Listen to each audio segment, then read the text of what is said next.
The massive space station floated in the darkness between stars. Its metal walls stretched for miles in every direction. Inside, 12 different alien species gathered in a great hall. They called themselves the Galactic Council of Vorthak. For over 1,000 years they had ruled most of the galaxy. At the center of the hall stood Thisara, the council leader. Her blue skin glowed softly under the bright lights. Her forearms moved gracefully as she spoke to the assembly. Behind her, a giant screen showed images of a small blue planet.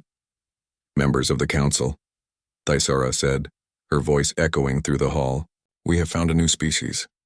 They call themselves humans. They live on the third planet from a yellow star. Our scouts report that they have just begun space travel." The other aliens listened carefully. Some had scales, others had fur. A few looked like walking plants. But they all shared one thing. They had all been tested by the Vorthak long ago. They had all failed those tests. Now they served the council. "As always," Thisara continued, "we will test these humans. We will learn their weaknesses. We will discover how to control them. Our simulation chamber has never failed us." The simulation chamber was the council's greatest tool. It was a room the size of a small city. Inside, the Vorthak could create any world, any situation, any problem. They had used it to test 847 different species over the centuries. Every single species had broken under the tests. Some fought each other. Others gave up completely. Many begged to serve the council just to make the tests stop. 3 months later, a human ship arrived at the space station. The humans thought they were coming for peaceful talks. They believed they would learn about other species and share knowledge. They had no idea they were about to become test subjects. Dr. Kang Jiwoo stepped off the human ship with excitement in her eyes. She was a scientist who studied alien life. At 34 years old, she had dreamed of this moment her whole life. Meeting alien species was everything she had hoped for. Captain Park Min-ho walked beside her. He was a Space Force officer with 20 years of experience. His job was to protect the human team and help with negotiations. He looked around the station with the careful eyes of a soldier. 3 other humans joined them. Dr. Kim Suman was an expert in languages. She could speak 12 different human languages and was eager to learn alien ones. Yoon Dae-hyun was an engineer who built and fixed complex machines. Lee Nari studied human cultures and societies. A tall alien with gray skin met them at the docking bay. He introduced himself as Guide Vexthal. "Welcome to our station," he said in perfect human English. "We are honored to meet your species. You will stay in our finest guest quarters while we conduct various tests and simulations." "Tests?" asked Captain Min-ho. "Nothing dangerous," Vexthal said with what might have been a smile. "We simply want to understand how humans think and solve problems. This helps us know how to work together in the future." The humans were taken to a beautiful section of the station. Their rooms were large and comfortable. The walls showed pictures of Earth's forests and oceans. The food was delicious and perfectly prepared for human tastes. Everything seemed designed to make them happy and relaxed. On their first day, Guide Vexthal explained the process. "You will enter our simulation chamber in groups. Inside, you will face different situations and problems. We want to see how humans respond to challenges. The simulations feel completely real, but you will be perfectly safe." Dr. Jiwoo raised her hand. "What kind of situations?" "Various scenarios," Vexthal replied. "Perhaps your colony might run low on food. Maybe you need to negotiate with alien traders. Or you might need to solve a technical problem. Each simulation teaches us about human nature." What Vexthal did not tell them was the truth. Hidden cameras watched their every move. Teams of alien scientists studied everything they did. The simulations were not meant to test cooperation. They were designed to find weaknesses. In a secret control room far from the human quarters, dozens of Vorthak scientists monitored their equipment. Screen after screen showed data about human biology, psychology, and behavior. This was the same room where they had broken every other species. Chief Scientist Zithek looked at his readings with confidence. "The humans show typical patterns," he reported to the council. "They are curious but cautious. They trust easily. They work together naturally. All of this matches our predictions. And their weaknesses?" asked Thisara over the communication system. "They seem to care deeply about each other," Zithek replied. "They also worry about fairness and justice. These emotional responses will be easy to exploit. I predict they will break within 2 weeks." The Vorthak had good reason to be confident. Their simulation system had been perfected over centuries. They knew exactly which scenarios would destroy any species. The resource scarcity simulation made species fight over food until they destroyed themselves. The authority challenge scenario revealed which beings would become tyrants given power. The extinction event simulation showed how species reacted when faced with complete destruction. Every single species had followed predictable patterns. The warrior species became violent. The logical species froze when faced with impossible choices. The social species fell apart when trust was broken. The Vorthak had detailed charts showing exactly how each type of species would react. On the second day, the humans entered their first simulation. It was the resource scarcity scenario that had broken the proud Kelthani in just 3 days. The simulation showed the humans as colonists on a new planet. Their crops were failing. Their food supplies would last only 2 weeks. In the distance, they could see another colony that seemed to have plenty of food. The Vorthak scientists watched their screens with anticipation. Based on their models, humans would either attack the other colony or beg for help. Either response would show weakness that could be exploited later. Dr. Jiwoo looked at the dying crops in the simulation. She knelt down and examined the soil. "This is interesting," she said. "The mineral balance is wrong for these plants." Captain Minho studied the distant colony through binoculars. "They seem to have different crops than us," he observed. Engineer Yoon Dae-hyun was already sketching plans.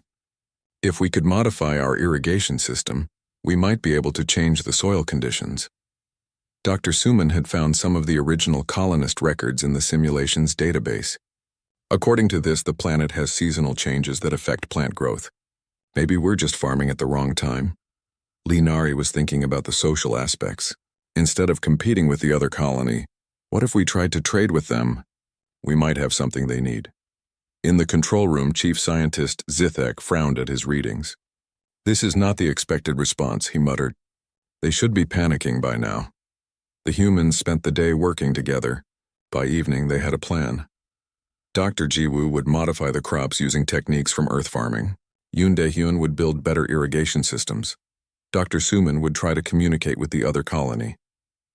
Captain Minho would organize the work teams. Lee Nari would study the planet's social systems. As the humans worked cheerfully on their solution, the Vorthak scientists stared at their screens in confusion. The readings showed no signs of stress, fear, or aggression. Instead, the humans seemed excited about the challenge. "Perhaps we made the scenario too easy," suggested Assistant Scientist Velmora. Zithek shook his head. The Kelthani were a spacefaring civilization with advanced technology. They had centuries of experience solving problems. Yet they broke in 3 days. These humans have barely left their home planet. On the third day, something unprecedented happened. The humans had not only solved the resource problem, but had done it in a way the Vorthak had never seen. Dr. Jiwoo had discovered how to make the planet's native plants grow 3 times faster. The irrigation system Yoon Dae-hyun built was more efficient than anything in the simulation's original design. Dr. Suman had successfully communicated with the other colony and established a trading relationship. But the most shocking thing was how the humans felt about it all. They were not exhausted or traumatized. They were energized and happy.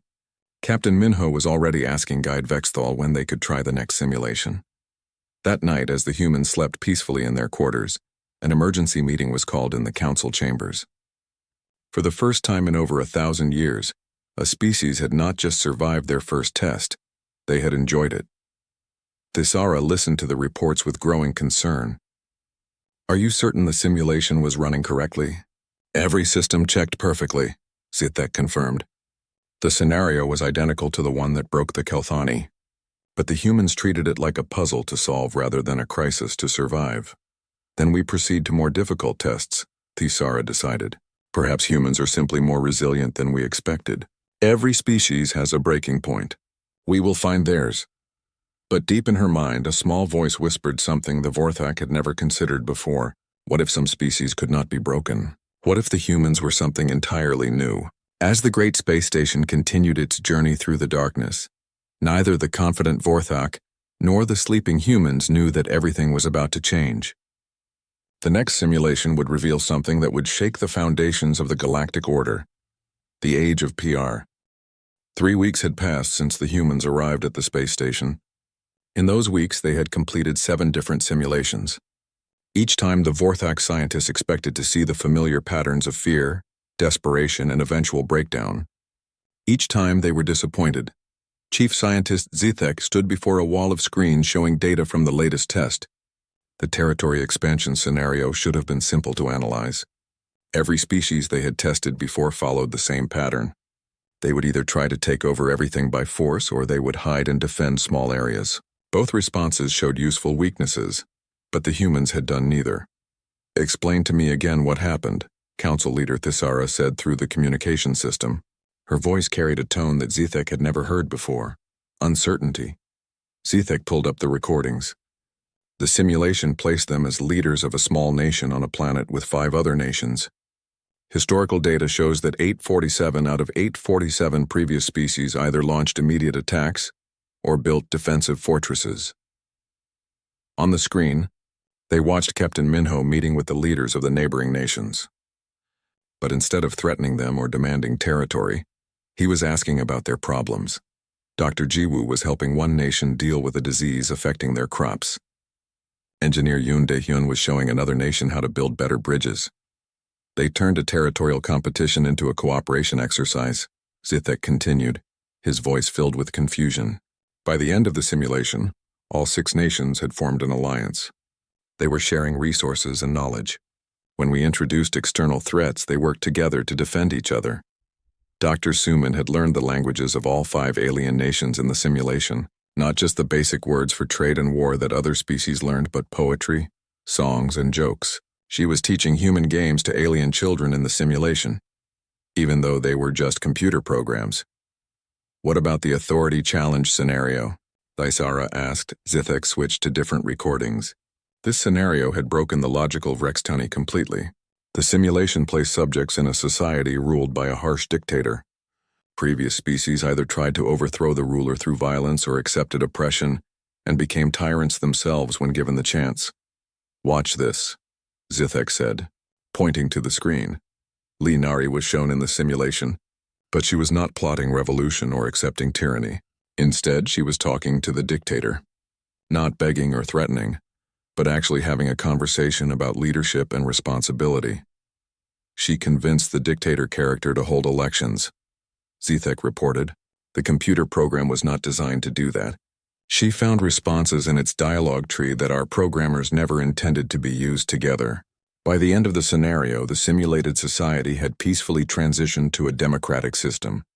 Thisara was quiet for a long moment. And the extinction event scenario?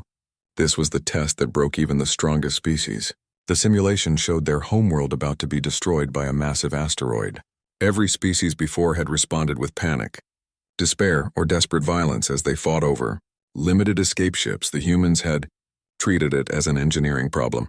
Dr. Jiwoo had calculated that they could change the asteroid's path using the planet's existing satellites.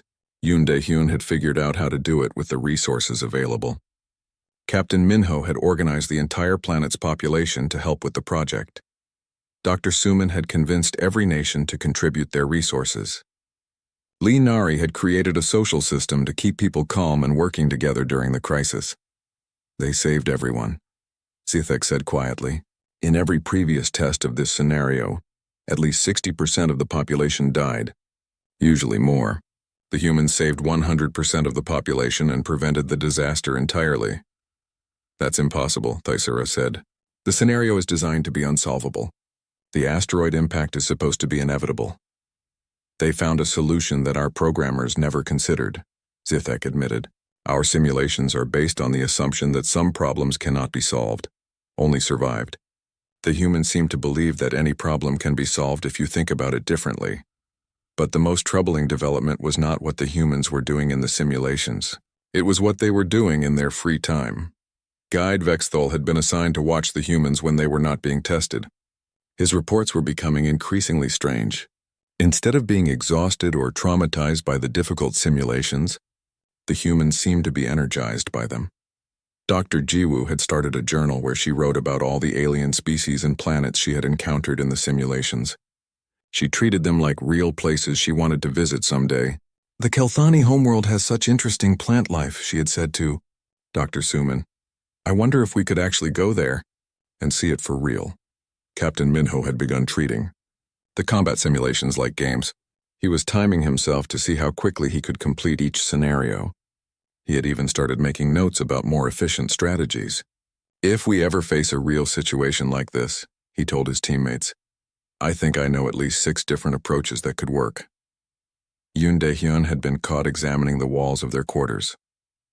When Guide Vexthal asked what he was doing, the human engineer had said, I'm trying to figure out how these displays work. The technology is fascinating. I have some ideas for improvements. But it was Dr. Suman who worried the Vorthak the most. She had started learning words from the computer programs in the simulations. Not just basic vocabulary, but complex concepts from alien cultures that existed only in the Vorthak databases. She was treating the fictional alien societies like real civilizations worth studying. She asked me about Kelthani poetry yesterday, Vexthal reported to his supervisors. She wanted to know if they had forms similar to human haikus.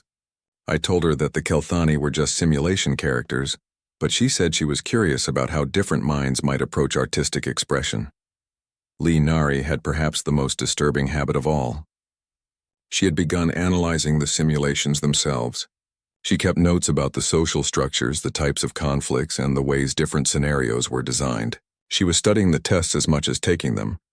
It's fascinating how these scenarios reflect the fears and assumptions of whoever designed them, she had said to her teammates one evening. You can learn a lot about a culture by seeing what kinds of problems they think are impossible to solve. The comment had been recorded by hidden microphones. When Zithek heard it, he realized with horror that the humans were not just taking the tests. They were analyzing the testers. In the control room, the Vorthak scientists were experiencing something they had never felt before: doubt.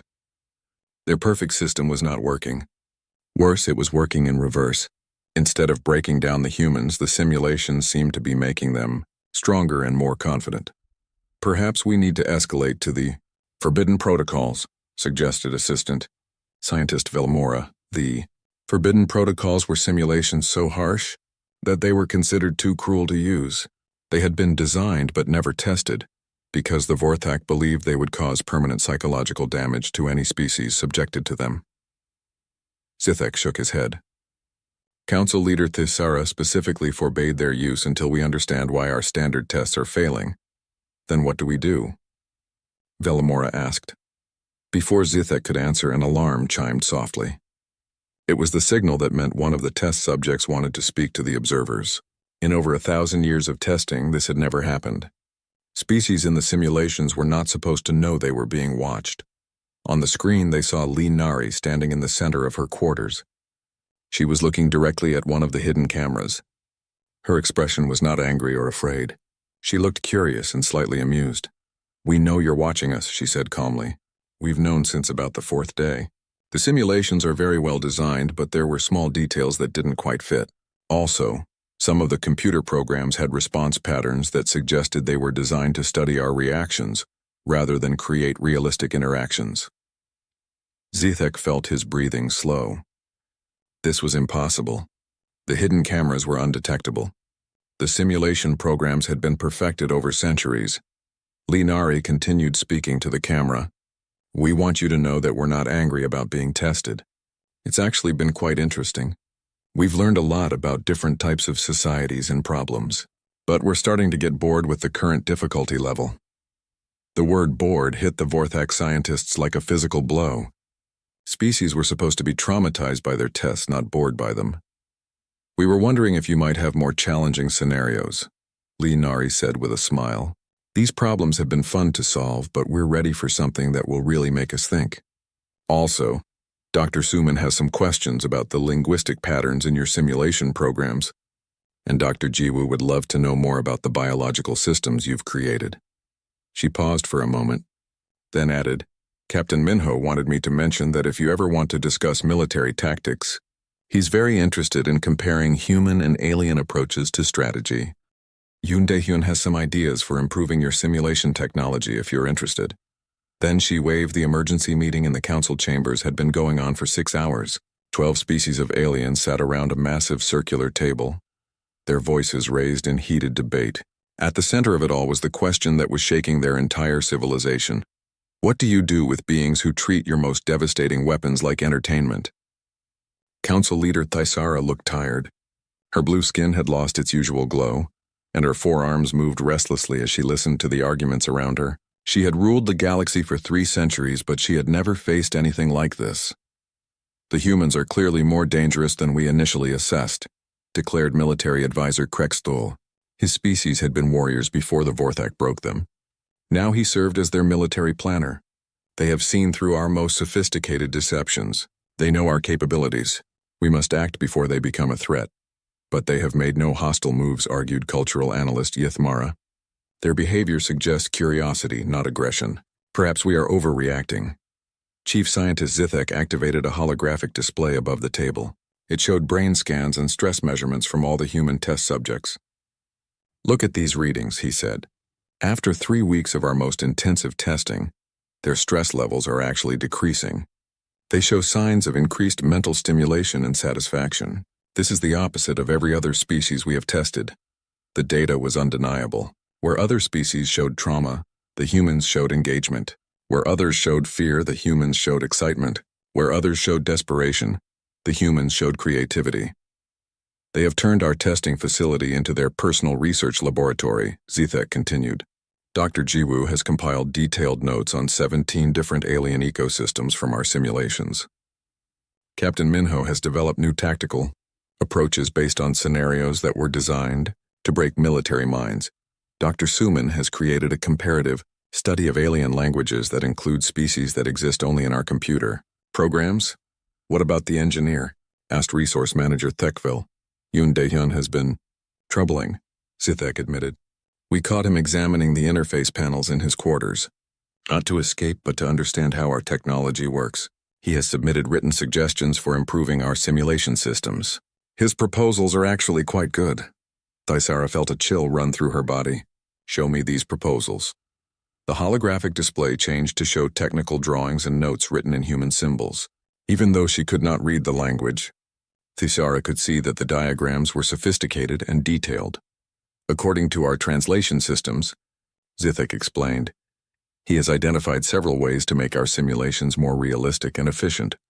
He suggests modifications that would reduce power consumption by 30% while increasing processing speed.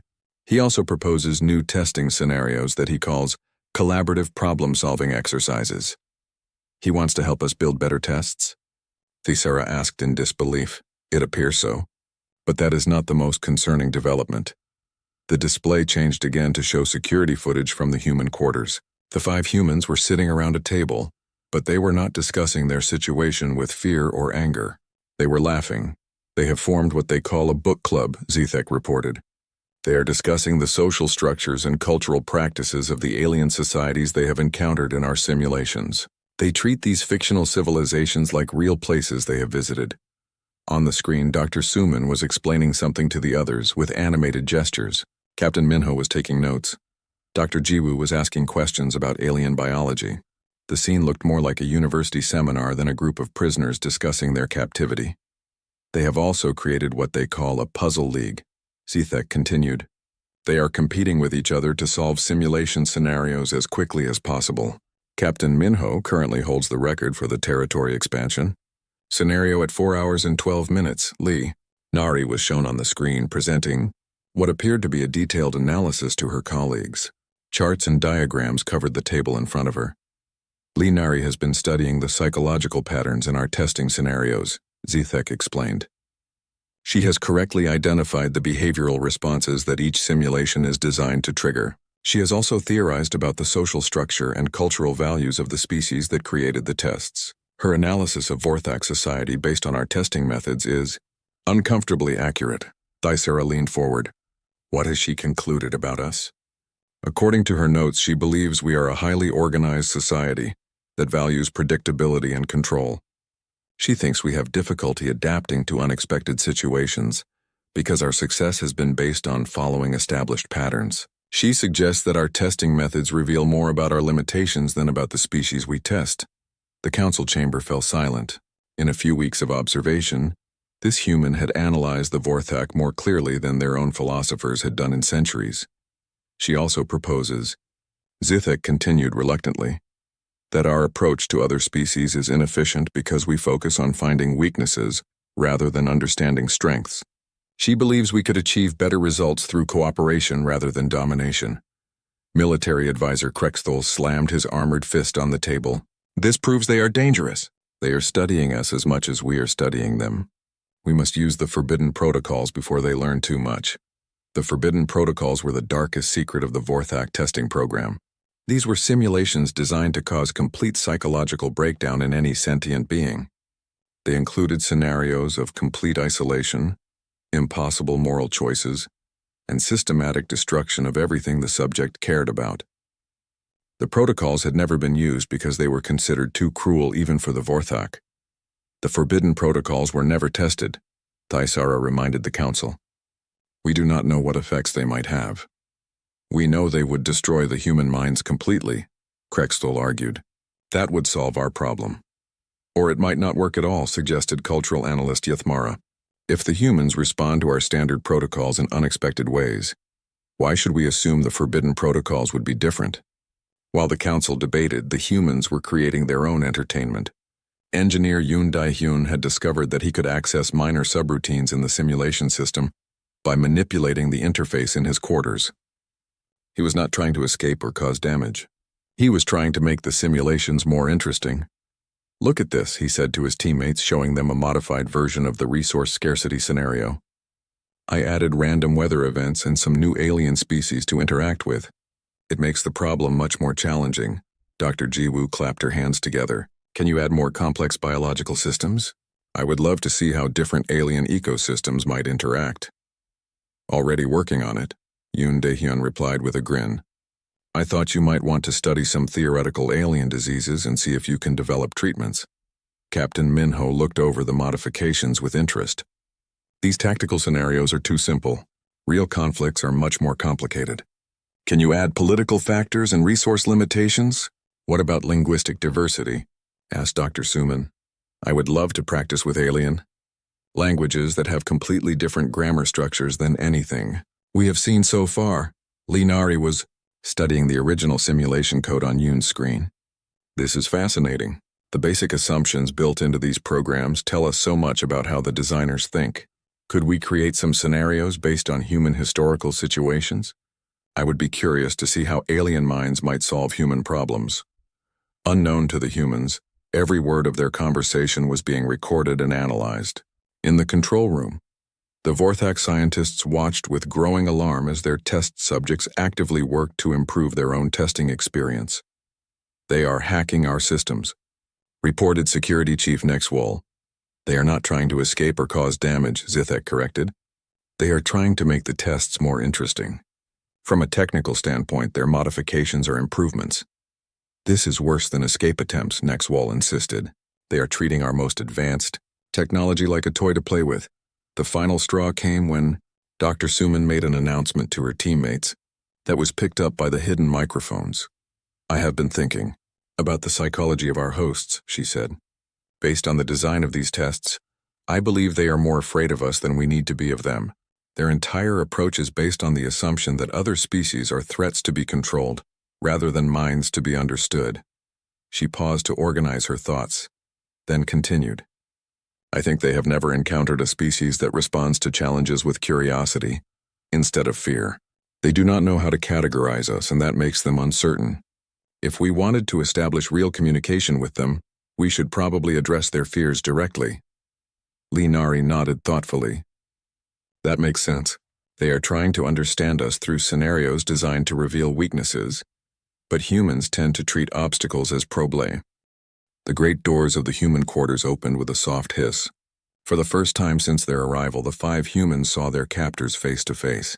The beings who entered were unlike anything they had imagined from the simulations. Council leader Thaisara was tall and graceful, with blue skin that seemed to glow with its own inner light. Her forearms moved with careful precision as she approached the humans. Behind her came Chief Scientist Zithik, whose gray skin and large black eyes gave him an appearance of perpetual curiosity. Guide Vexthol, who had been their only contact until now, followed nervously. Several other aliens accompanied them. The humans recognized some species from their simulations, But seeing real beings was completely different from interacting with computer programs. We have decided to grant your request for direct communication, Thaisara announced. Her voice was clear and musical, nothing like the flat tones of the simulation programs. This is the first time in our civilization's history that we have met with test subjects as equals. Captain Minho stood and offered a respectful bow, a gesture he had learned from studying alien customs in the simulations. We are honored by your presence, Council Leader Thaisara. We hope this meeting will be beneficial for both our peoples. Thaisara was surprised by the greeting. The human had not only remembered her name and title, but had used a form of address appropriate to Vorthak culture. You learned our customs from the simulation programs? Dr. Suman is very good with languages and cultural practices, Captain Minho explained. She has been teaching us about different alien societies since we arrived. Dr. Suman stepped forward with a warm smile. Your cultural complexity is fascinating. Each species in your alliance has contributed different social structures and communication styles. The way you blend 12 different approaches to governance is remarkable. Sithek looked at his portable data device with confusion. According to our records, you should not have been able to extract detailed cultural information from our simulation programs. They were designed to test responses, not teach alien customs. That is true, Dr. Jiwoo said cheerfully, but every program reveals information about its creators, whether intended or not. The way your simulations are structured tells us about Vorthak values, priorities, and assumptions. Dr. Suman was able to extrapolate broader cultural patterns from these details. Lee Nari opened her notebook, which was filled with careful observations. For example, your simulations always include detailed social hierarchies and clear authority structures. This suggests that order and organization are highly valued in your society. The scenarios also tend to assume that conflict is inevitable when resources are limited, which tells us about your historical experiences. Thaisara felt a chill of recognition. This human had accurately described fundamental aspects of Vorthak society based on limited and indirect information. What else have you concluded about us? You are a civilization that has achieved stability through careful control, Lee Nari continued. Your testing system suggests that you have had great success with predictable outcomes. But this same strength might make it difficult for you to adapt when faced with truly unprecedented situations. You mean situations like us? Asked Yoon Daehyun with a grin. Precisely, Lee Nari confirmed. We represent something your system was not designed to handle, a species that treats challenges as opportunities rather than threats. Zithek could not contain his scientific curiosity. Why do humans respond this way? Every other species we have tested showed predictable patterns of fear, aggression, or submission when faced with impossible problems. Dr. Jiwoo's eyes lit up at the question. I think it has to do with how human brains evolved. We developed as persistence hunters and problem solvers. When we encounter obstacles, our natural response is to analyze them and find ways around, over, or through them. What you call impossible problems, we tend to see as puzzles that just need the right approach. Also, added Captain Minho, humans have a long history of cooperation during crises. When faced with disasters, we usually work together rather than fight each other. Your simulations kept presenting us with scenarios where cooperation would solve the problems. So we cooperated. But the scenarios were designed to make cooperation impossible, protested Zithek. No, corrected Yoon Daehyun. They were designed based on the assumption that cooperation would be impossible. But your assumptions were wrong. Once we realized that working together could solve the problems, the solutions became obvious. Thaisara sat down across from the humans, her forearms folded in a gesture of careful attention. Explain to me what happened in the resource scarcity simulation. That scenario has broken every species we have tested. Dr. Jiwoo leaned forward eagerly. The simulation assumed we would compete with the other colony for limited resources. But when we examined the situation more carefully, we realized that scarcity was not actually the problem. The problem was inefficient resource use and lack of information sharing. The planet had plenty of resources, Yoon Daehyun continued. They were just distributed unevenly and used ineffectively. By modifying our farming techniques and establishing trade with the other colony, we created abundance instead of fighting over scarcity. But other species did not see these possibilities, Zithek observed. Because they were looking for ways to survive the situation as it was presented, Linari explained. Humans tend to ask whether the situation itself can be changed. Instead of accepting that resources were limited, we looked for ways to increase them. Dr. Suman had been quietly listening to the conversation, but now she asked a question that surprised everyone. Chief Scientist Zithek, may I ask why you began testing other species in the first place? Zithek looked to Thisara for permission before answering. To understand their weaknesses so we could control them without costly wars. That makes sense from a practical standpoint, Dr. Suman acknowledged. But has this approach been successful in creating the kind of galaxy you wanted? The question hung in the air like a challenge. Thisara considered it carefully before responding. We have achieved peace and stability across most of the galaxy. But is it the kind of peace that satisfies you? Dr. Suman pressed gently. Are your subject species truly content, or are they simply too broken to resist? Why does that matter as long as there are no wars? Asked military advisor Krexthul, who had been silent until now. Captain Minho answered the question. Because people who are forced to cooperate are not as effective as people who choose to cooperate. Broken civilizations cannot contribute their best ideas and innovations. You might have achieved peace, but you might have also prevented progress. What do you mean? Thisara asked. Dr. Jiwoo pulled out her notebook, which was filled with observations about the different alien species they had encountered in simulations. Each species we met in your programs had unique approaches to biology, engineering, social organization, and problem solving. But in the real galaxy, these species serve you instead of developing their own ideas. Think about how much innovation and creativity has been lost. Yoon Dae-hyun nodded enthusiastically. Your technology is impressive, but it is based entirely on Vorthak approaches. What if Kelthani engineering methods were combined with Rexitani logic systems? What if Yulmathi strategic thinking was applied to peaceful development instead of just military service? You are suggesting that our control has limited our own progress, Thisara said slowly. Not intentionally, Linari clarified. But by breaking other civilizations instead of partnering with them, you have reduced the galaxy's total problem-solving capacity. Every species that serves you instead of thinking independently is a loss of potential innovation. The alien leaders looked at each other with expressions of growing uncertainty. These humans were not just surviving their tests, they were critiquing the entire foundation of Vorthak civilization. What would you suggest instead? Asked Thisara. Cooperation, said all 5 humans simultaneously, then laughed at their synchronized response. Captain Minho spoke for the group. Instead of testing species to find their weaknesses, test them to understand their strengths. Instead of breaking them down, help them solve their actual problems. Instead of forcing them to serve you, invite them to work with you on shared challenges. But how do we ensure they will not become threats? Asked Krexthul. By making sure they have no reason to become threats, Dr. Suman replied. Species that benefit from cooperation are unlikely to choose conflict.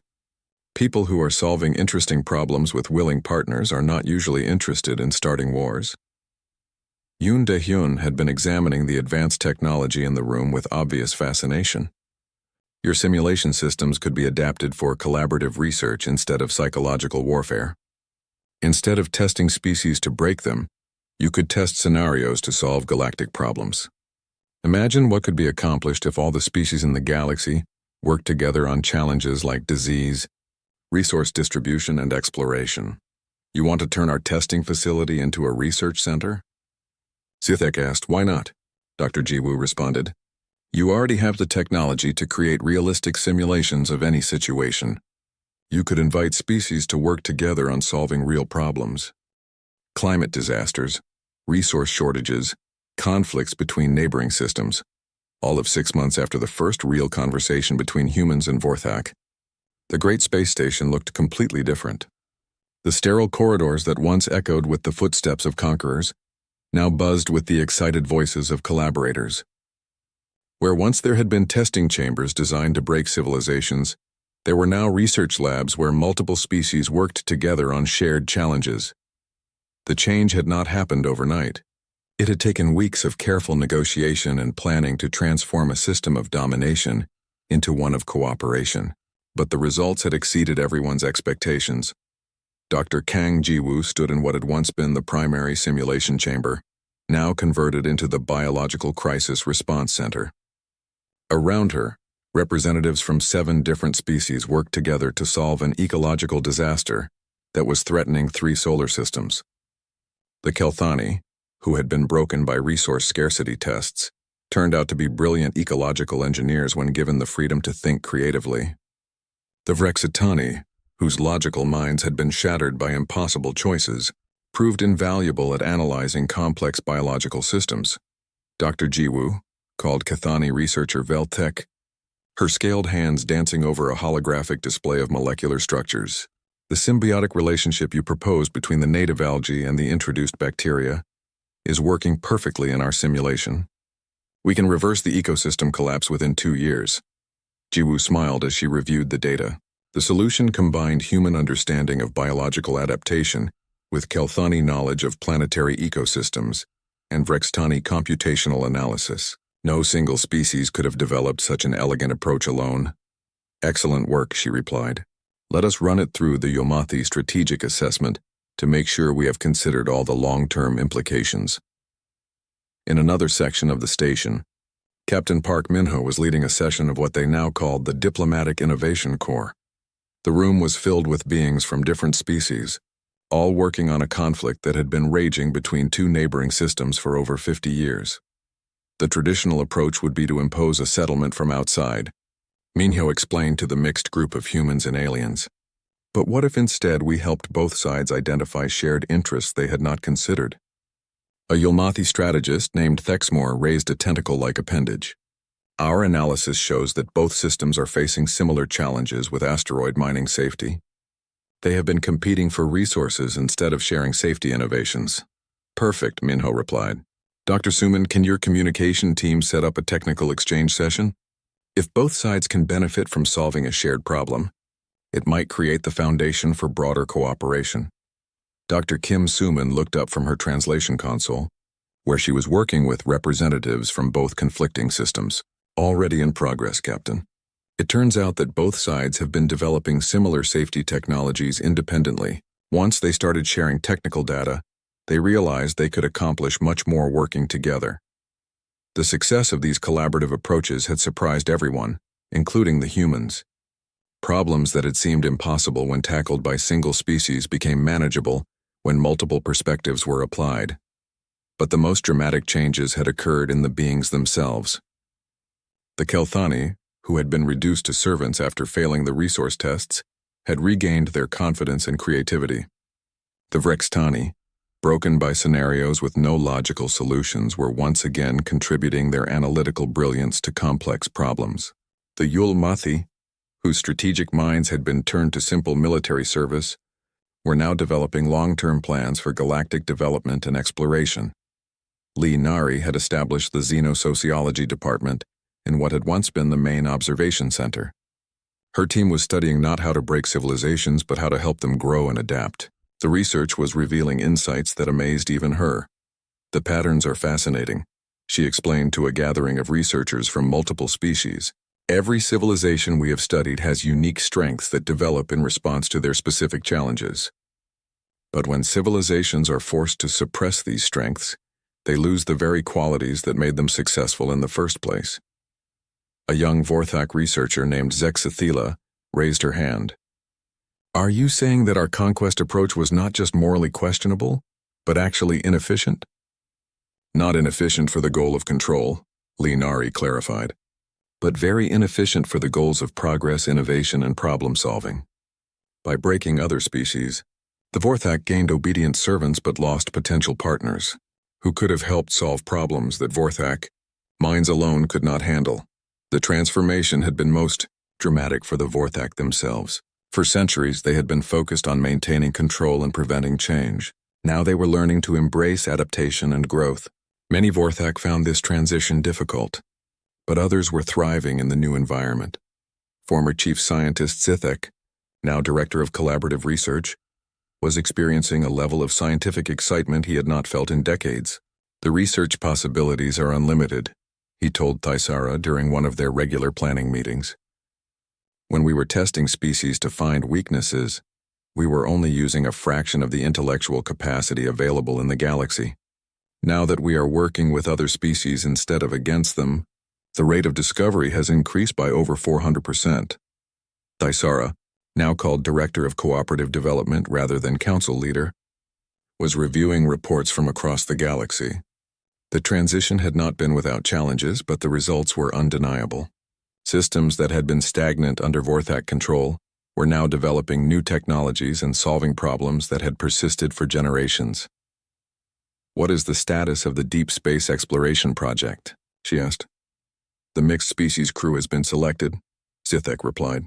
"Captain Minho will serve as diplomatic coordinator, but the ship will be commanded by Kithani Captain Velthara, with a Vrextani navigation officer and a human-designed adaptive technology system." The exploration project had been Dr. Jiwoo's idea. Instead of expanding through conquest, why not explore unknown regions of the galaxy through cooperation? The ship they had designed incorporated the best technology and thinking from multiple species. It was more advanced than anything any single species could have built alone. Engineer Yoon Daehyun had become the galaxy's leading expert on collaborative technology design. His workshop was always filled with beings from different species, working together to solve engineering challenges that combined multiple technological approaches. "The interesting thing about mixed species engineering," he explained to a group of students, "is that you end up with solutions that are more robust and adaptable than anything designed by a single species. Vorthak precision combined with Kelthani biological insight and human flexibility create systems that can handle unexpected situations much better." His latest project was a new type of space station designed to serve as a mobile research and diplomacy center. Instead of being a tool for domination like the old Vorthak station, it would be a place where civilizations could meet to work on shared challenges. Dr. Suman had perhaps undergone the most dramatic change in role. Her Interspecies Communication Institute had become one of the most important departments in the new cooperative structure. She had developed translation methods that went beyond mere language to cultural context and conceptual frameworks. The real breakthrough, she explained to a conference of communication specialists, came when we stopped trying to make different species think like humans or Vorthak, and instead created frameworks that allowed different types of minds to understand each other while maintaining their unique perspectives. Her work had resolved conflicts that had seemed impossible to solve.